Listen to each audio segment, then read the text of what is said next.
नमस्कार. माझे नाव शारदा राजेंद्र राऊत. ग्रामगीता प्रचार या यूट्यूब चॅनलवर पुन्हा आपले स्वागत करत आहे. या ग्रामगीता प्रचाराचा अर्थ आणि ओळी मी तुम्हाला वाचून दाखवणार आहे आणि त्याची लिंक मी डिस्क्रिप्शन बॉक्समध्ये पाठवलेली आहे. तर आता ग्रंथ वाचण्याला कोणालाही वेळ नाही आहे, पुस्तक वाचण्याला वेळ नाही आहे, तरी आपण हे व्हिडिओ घरात जरी लावले आणि ऐकले तरी ग्रामगीतेचा अर्थ आणि वाचन आपल्या घरामध्ये त्याची संस्कृती आणि त्याचं ज्ञान प्राप्त होईल एवढी माझी इच्छा आहे. तर आपण 13 ते 27 ओळीचं वाचन करणार आहे आणि त्याचा अर्थ मी तुम्हाला सांगणार आहे. श्री गुरुदेवाय नमः. अध्याय 2, धर्म अध्याय. नको धाक दरबारीचा चुकीस्तव तळमळे आत्मासाच्या साक्ष देतो अंकुश देवाचा अंतर माझी. ऐसे ज्याचे हृदय स्फुरण तोची खरा धर्मा वाण वहा अवडंबर धर्मचिन्ह ते गौण धर्म नव्हे. शुद्ध सात्विकता प्रकट करावी लौकिकतीच जागवावी. आपल्या चारित्राने सांभाळावी सुव्यवस्था जगाची. व्यक्ती धर्म, कुटुंब धर्म, समाज धर्म, गाव धर्म बळकट होई राष्ट्र धर्म प्रगती पथाचा. व्यक्ती भावे कुटुंब पुरुक, कुटुंब व्हावे समाज पोषक, तैसेची ग्राम व्हावे राष्ट्र सहाय्यक, राष्ट्र विश्व शांतीदायी. याकरिता जी जी रचना तिथे सधर्म म्हणती जाणा. देशद्रोह अधार्मिकपणा एकाच्या अर्थी.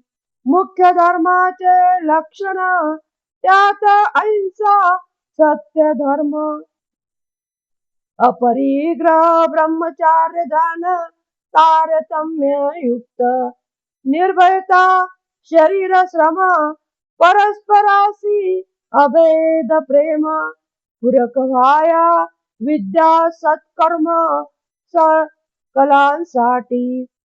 सर्व विश्वाची व्हावे सुखी ही धर्माची दृष्टी नेटकी. ती आणावी सर्व गाव लोकी तरीच लाभ.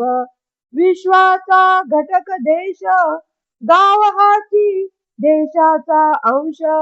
गावाचा मूळ पाय माणूस त्यासी करावे धार्मिक. व्यक्ती धर्म सर्व कळावा, कुटुंब धर्म आचरणी आणावा, ग्राम धर्म अंगी बाणावा राष्ट्र धर्माच्या धारणेने. व्यक्ती व्हावी धार्मिक, धर्म नव्हे एकांगी लटक. भौतिक आणि पारमार्थिक विकास व्हावा सर्वाचा. प्रत्येकाशी शरीर मन वाणी इंद्रिय बुद्धी प्राण या सर्वाचा विकास साधन तोची धर्म. ऐसा सदधर्माचे ज्ञान आधी प्राप्त व्हावे सर्वांगीण. मगची त्यासारखे जीवन जगता येई या लोकी.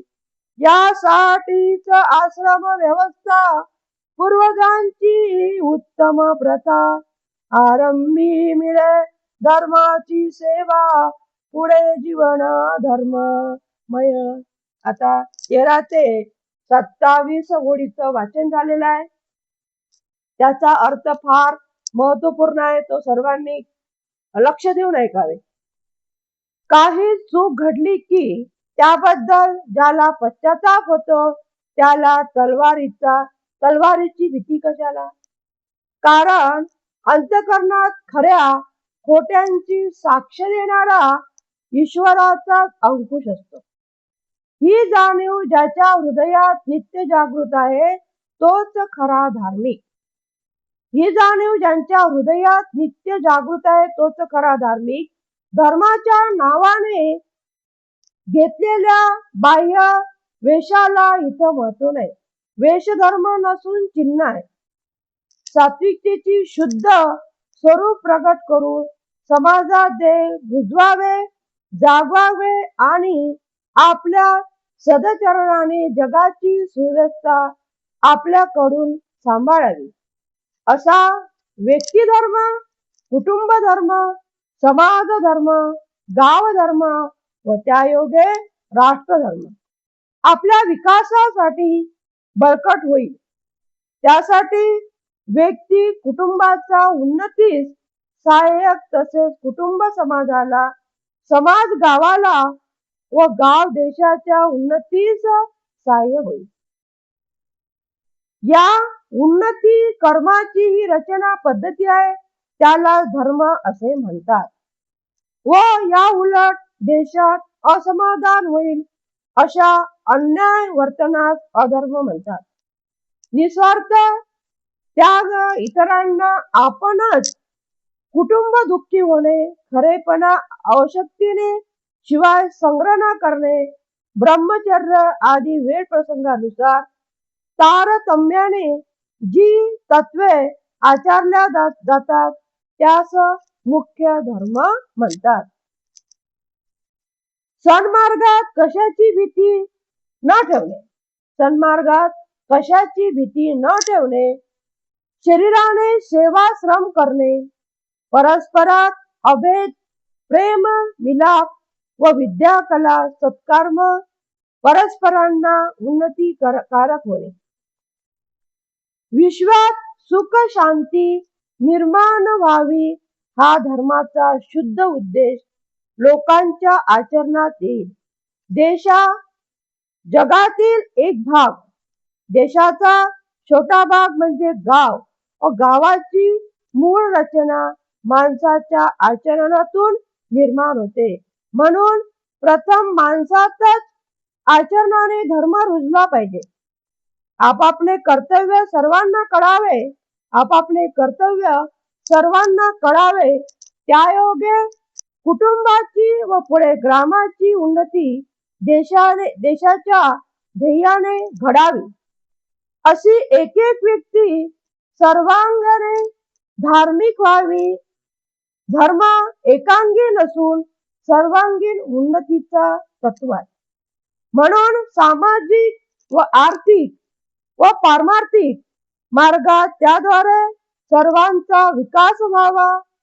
शरीर, मन आणि इंद्रिय, बुद्धी व प्राण ही प्रत्येकास आहे. शरीर, मन आणि बुद्धी हे प्रत्येकास आहे. ह्या सर्वांच्या सेवा कार्याने विकास घडवणे तोच धर्म आहे. शरीर, मन, बुद्धी हे सर्वांनाच आहे आणि या सर्वांच्या मदतीने पूर्ण गाव घडावे, कुटुंब घडावे, देश घडावा, राष्ट्र घडावे असे तुकडोजी महाराज सांगतात. संस्कार अशा प्रकारे खऱ्या धर्माचे प्रगतिकार ज्ञान सर्वांगीण अगोदर मिळावे, त्यानंतरच या जगात आदर्श समाज निर्माण होईल. त्यासाठी सुरुवातीला धर्माचे शिक्षण मिळावे म्हणून पूर्वीचे ऋषी मुनी विद्यार्थी आपल्या आश्रमात बोलवून त्यांना शिक्षण देत होते. आता उदाहरणार्थ कृष्ण, रामजी हे कुठे गेले होते शिकायला? ऋषीच्या आश्रमातच गेले होते. आणि एवढे ते देशाचे कार्यकर्ते असून, देश घडवणारे असून, ब्रह्मांडाचे चालक असून त्यांना ऋषीची का गरज पडली आणि त्यांना आश्रमात जाण्याची का गरज पडली हे आपल्याला माहितच आहे. ऋषी मुनीने गुरुकुल आश्रमाची योजना केली होती. सुरुवातीला धर्माचे शिक्षण मिळाल्यामुळे पुढे सर्व जीवन धर्मयुक्त त्यांचे झालेले आहे. जय गुरुदेव.